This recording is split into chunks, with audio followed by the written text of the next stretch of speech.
The vivid flame casted a ghastly shadow upon the hearth.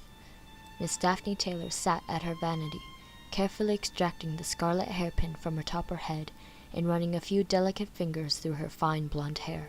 Her thoughts ran wildly. Images of her Jack with that other woman. They looked as if they were enjoying themselves.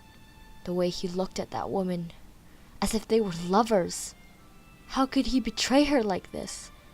Daphne choked out a wail. The ache in her chest grew increasingly unbearable. She looked into the mirror, eyes trailing across her features. Her face was in the outline of a heart with large green eyes, delicate lips and nose, and a petite jawline.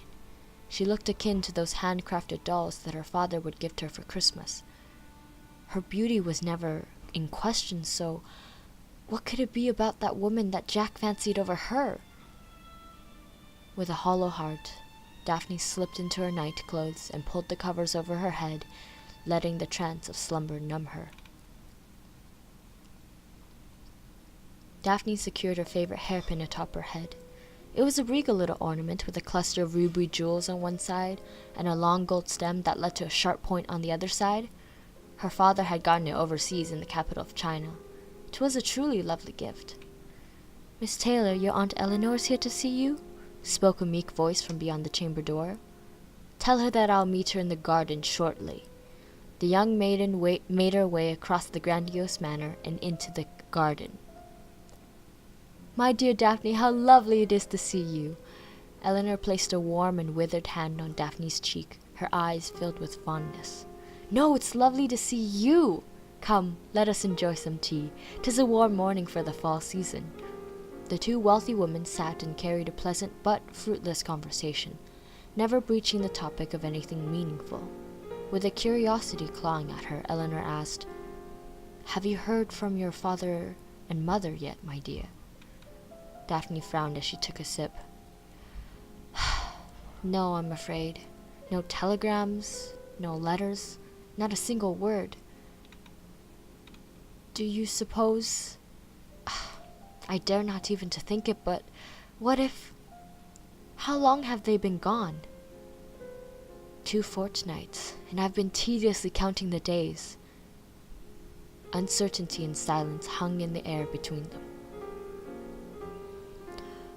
"Well, I'll send my husband's fleet to India to investigate. Right now, it's best not to fret too much. How about we discuss happier news? Have you picked a suitor yet?" "None have really caught my fancy, but..." She trailed off as her eyes caught sight of Jack in the distance, his hands ruffling the ginger hair of that same woman. A wave of emotion washed over her, an intoxicating mixture of rage, jealousy, and sadness, drowning out everything else. "I was at a banquet last week for the birthday of Lord Duncan, and I heard that his son is in search of a maiden of noble birth to wed.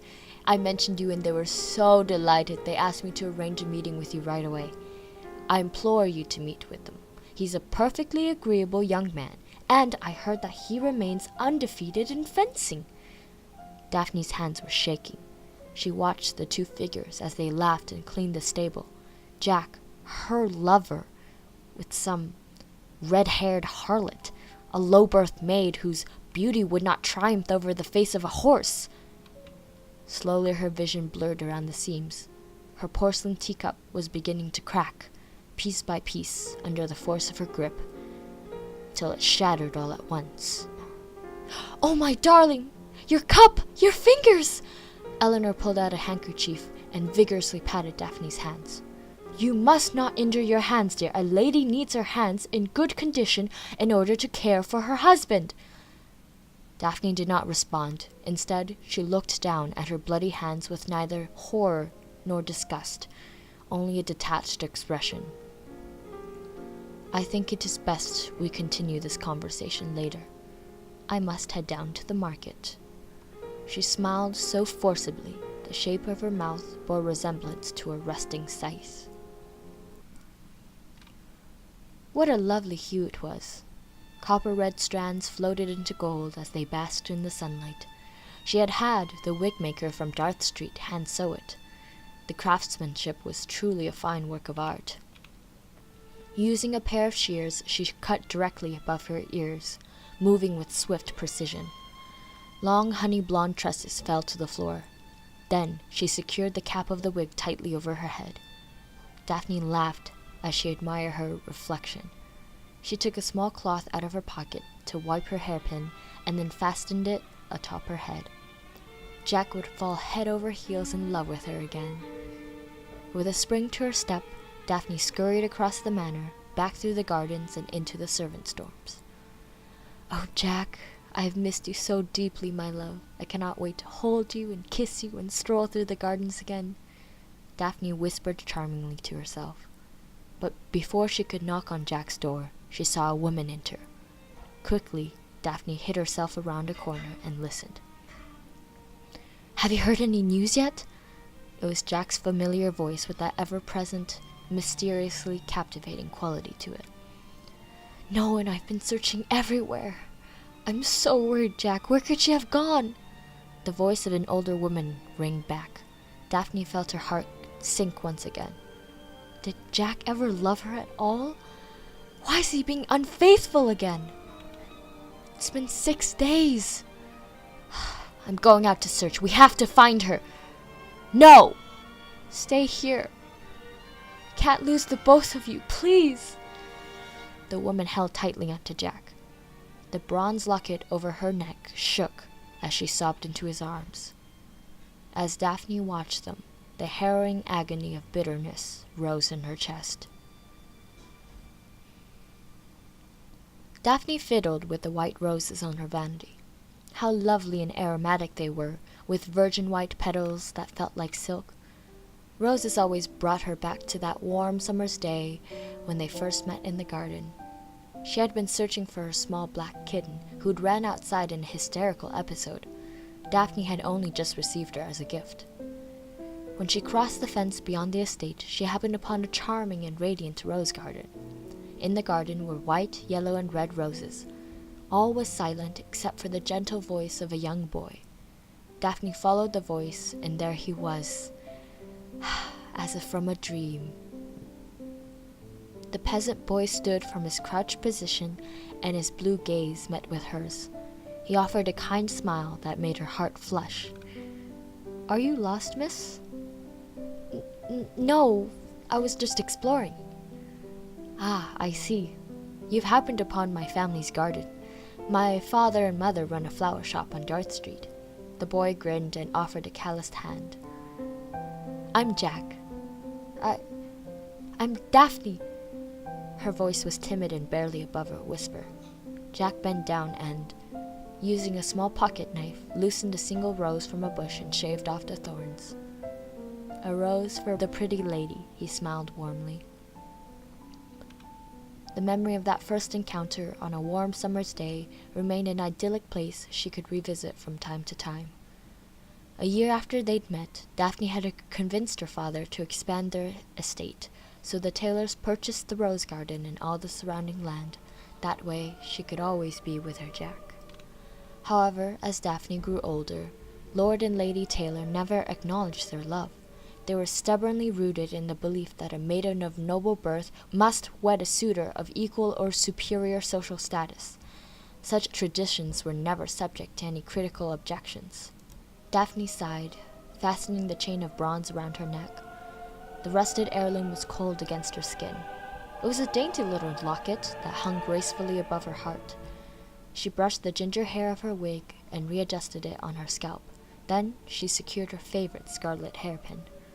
With a small dust of rouge on each cheek, she picked up the lantern and set out into the night. The moon was dim and bashful in the starless sky. Daphne's crimson cloak was much too long and dragged on the gravel path as she walked. The servants' dorms were dead silent, all the lanterns out except for one. Jack had his head buried in his hands. The soft glow of a single lantern illuminated his desolate form. His breaths were shallow and whimpers barely audible. Daphne knocked softly on his chamber door. There was no answer. She knocked once more, this time whispering softly, "Jack, my love, it's me." Another serenity of moments passed by. Not able to bear being away from her lover any longer, Daphne softly opened the door. Jack tilted his head upward slowly, catching sight of her red hair. "Charlotte?" he called, his tone bewildered and disoriented. Daphne clenched her fists. "No, my love, it's me. You know who I am." Jack's blue eyes traced her frame. His sanity cracked as they landed on a bronze locket around her neck. "This locket! Where did you get this?" He clutched it in his hand, thoughts reaching a fever pitch, pulse hammering against his chest. His eyes darted from the locket to Daphne. They burned through to her soul. "You! It was you! Where's my mother and sister? What have you done to them?" A blazing rage overtook the young man as he clenched at Daphne's collar. Daphne's breaths became shallow and quick, her heart flooded with exasperation and passion and possessiveness. She felt herself unravel into delirium. "You belong with me, Jack! You belong to me! You're mine!" She swiftly extracted her hairpin and pierced the hand that gripped her collar. Jack roared in blinding agony, releasing his grasp. He fell back until Daphne towered over him. "Those whores tried to take you, Jack. They tried to take you from me. I got rid of them. For us. Don't you like me better now with this lovely red hair? Don't you like this pretty little locket around my neck? Clearly you fancy them on those harlots. You're mad! You're hysterical! Help! Someone please! Help!" Jack launched himself onto the balls of his feet, pure adrenaline pulsing through his veins. He made a run towards the door, the blood from his wounded hand dripping as he moved. "Oh, darling, if you can recall that day back in the rose garden, you'll remember that I am, indeed, quite a fast runner." Her sweet and demure giggle echoed through the darkness. Its high pitch was a dissonance against the calm of the night. She stepped forward steadily as Jack stumbled into the darkness. The scarlet hairpin in her grasp was lustrous under the moonlight. Daphne descended the steps into the cellar and past the shelves of wine and herbs and potions.